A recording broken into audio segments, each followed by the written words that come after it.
Hey, everybody. Thanks for listening to the Goodness Village podcast. Today, I'm sitting down with my friend Matthew Van Gent, or just Matt Van Gent. Matt, how you doing? I'm good, Hunter. How are you? Doing good. Matt, do you mind sharing a little bit about who you are, what you do, how what your involvement with Goodness Village is? Yeah. So I'm the executive pastor at Crosswinds, the campus where Goodness Village is located.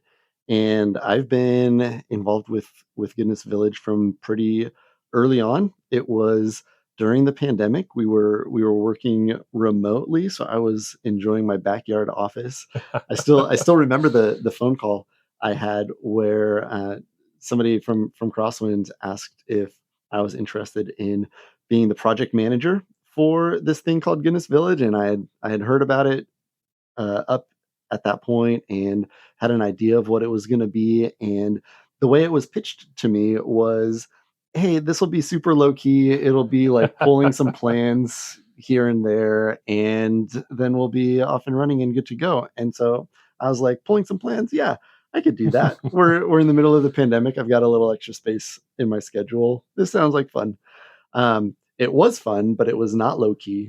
It was there was a lot of work apparently putting together a tiny home community of 28 tiny homes and all the infrastructure that goes into that. I shouldn't have been surprised, but yeah, there was a lot that went into that. It was a very new experience for me to be on the construction and permits and building side of things, but it was a lot of fun to learn those things and really cool to be part of the construction of Goodness Village kind of from the beginning. Yeah, I think folks like you who are such a behind the scenes support role, you and I, our brains work so similarly in that sense.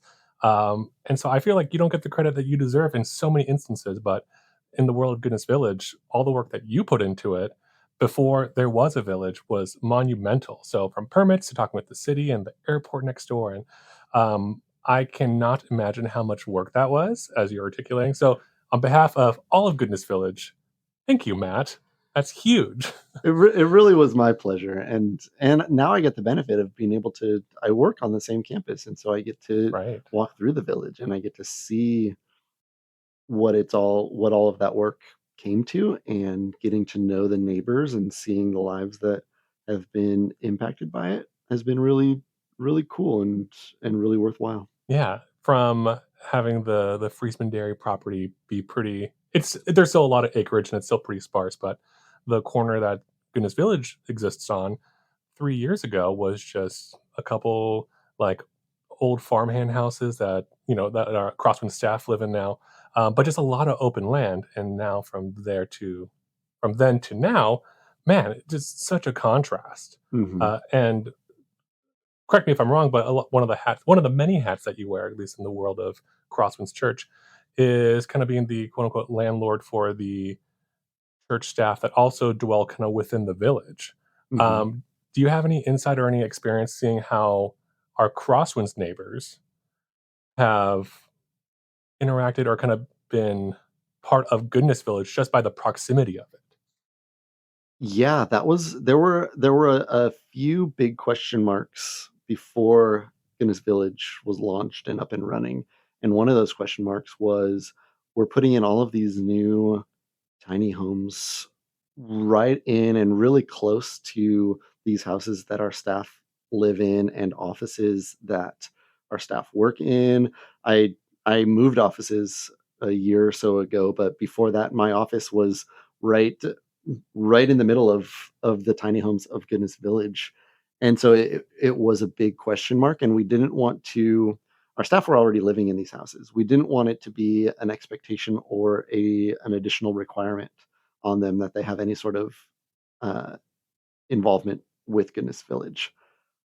But we've seen that it's been a blessing to them to be involved in whatever extent they want to be involved with Goodness Village and to feel part of that community and just to feel like there's an expanded community on our campus. There's more life and activity on our campus. It's a really big property, and prior to Goodness Village,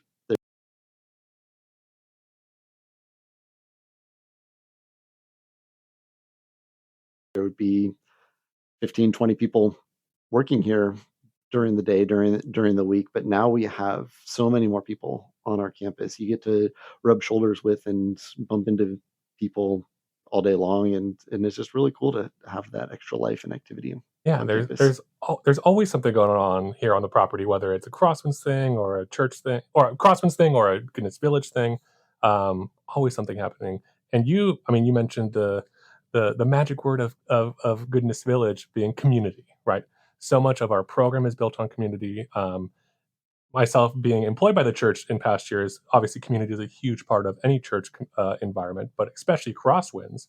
So it's really cool to hear that the world of Crosswind staff and the world of Goodness Village neighbors, in a lot of ways, have kind of meshed into one in the sense of we all are on this property together. We all share this space. And at the end of the day, we're just neighbors, which is fun and encouraging and really has, from my perspective, really address the quote unquote potential issues of living next to a formerly unhoused person. And it's just like, oh, that's just so and so. He's a neighbor. His story is the one that includes homelessness, but that's also just so and so. And Yeah, it's really cool to see. I mean, we have different dinners or food programs or grocery programs, and we have neighbors coming up and sharing a meal with Crossman staff and just volunteers. And it's just kind of the ideal thing of what we're going for. it really is. They aren't formerly homeless people. They're people. Exactly. We get to know their names. We get to discover their hobbies and what they like to do, and it's just yeah, they're people. Yeah, it's incredible what when you take away the labels from people and just get to know them as a fellow human being. It's Mhm. wonderful. I had a this podcast is about you, but this morning I helped one of our neighbors who just got a new computer for the first time because they were able to save from their job and like, oh, now they can buy a couple $100 computer, and I helped them set it up. And so I got to wear my IT hat, which was Yeah, fun. But just the basic things of life that we get to help our neighbors kind of recapture. yeah. Pivoting a little bit, we have so many great relationships and collaborations with the church. But I want to talk about vocational stuff and Goodness Village's vocational program and how that intersects the world of Crosswinds. Can you share a little bit? Yeah, so we've been able to partner with Goodness Village in a couple of different ways with their vocational program. All the way up to having one of our neighbors was on staff at Crosswinds, or a couple of neighbors have at different times been on staff at Crosswinds. One most recently was on staff on our facilities team, and it was great having him on staff and getting to know him. It was a little bit sad for us, but very happy for him when he transitioned into full-time employment outside of the church. So we got to say farewell to him and see him kind of transition into something different for his life and career. But we've seen Guinness Village neighbors on staff at Crosswinds, and we've also seen them in the vocational program doing filling different roles at Crosswinds. Some of them are doing landscaping work. One of the guys has kind of taken ownership over the vineyard that's at the front part of our property right along the freeway. And before he came in and gave those vines some tender loving care, we had never seen grapes on those vines. Yes. But this year, for the first time, we saw grapes on some of these vines. We have some other neighbors who are running the coffee cart on Sunday mornings, and so we get to chat with them, and people of Crosswinds get to chat with them, and that's a really cool opportunity for people who attend Crosswinds to get some connections with Goodness Village and with those neighbors, and find out more about this really awesome community that we share a property with while they're getting their morning caffeine. Very true. Sunday morning church folks need their cup of joe. Don't we all? Uh, isn't that the truth? So, yeah, I love all of that. Um, talking about talking about Johnny, the neighbor that you mentioned, he recorded a podcast episode with us, so I'm happy to share his name, and Cool. he's okay with it. Johnny is involved with Crosswinds as an employee. He leads the team with the coffee cart. He has full time employment outside the village, And that growth and development in him happened within the last 3 years or 2 years of being a part of Goodness Village. And I gotta give credit to you and to Crossman's Church is that his first feet of, like, regular employment and a safe and healthy environment to grow those skills happened with a collaboration between our vocational program and Crosswinds. So what he's doing now would not have happened without you guys at the church. Yeah, it was such a positive experience of having him on staff. And it was another one of those things where the labels very quickly fell away. Yep. He wasn't a formerly homeless person who we were doing a favor to by any means. He was a person. He was Johnny, who Yeah. was a valued member of our staff team.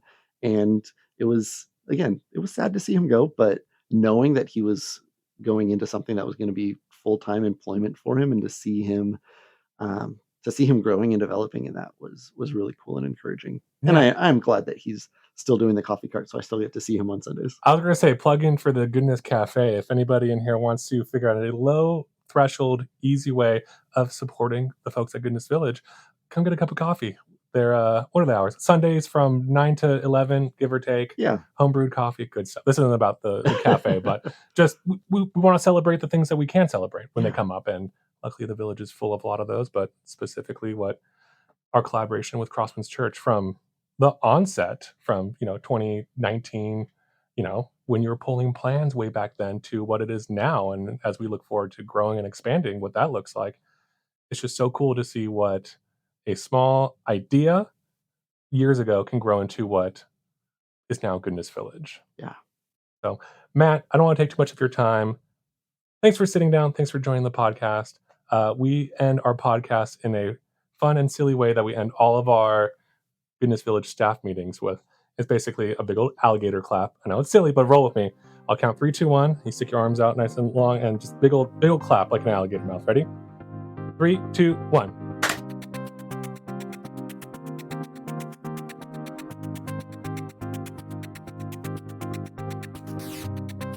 Thanks for listening to the Goodness Village podcast. Production and recording done by our operations team here at the Village. Music was created by Club 88 member AJ Parr. If you want to know more about Club 88, this podcast, or Goodness Village, visit our website at gvlivermore.org. Don't forget, new episodes drop on Fridays. And thanks again for listening to The Good Pod.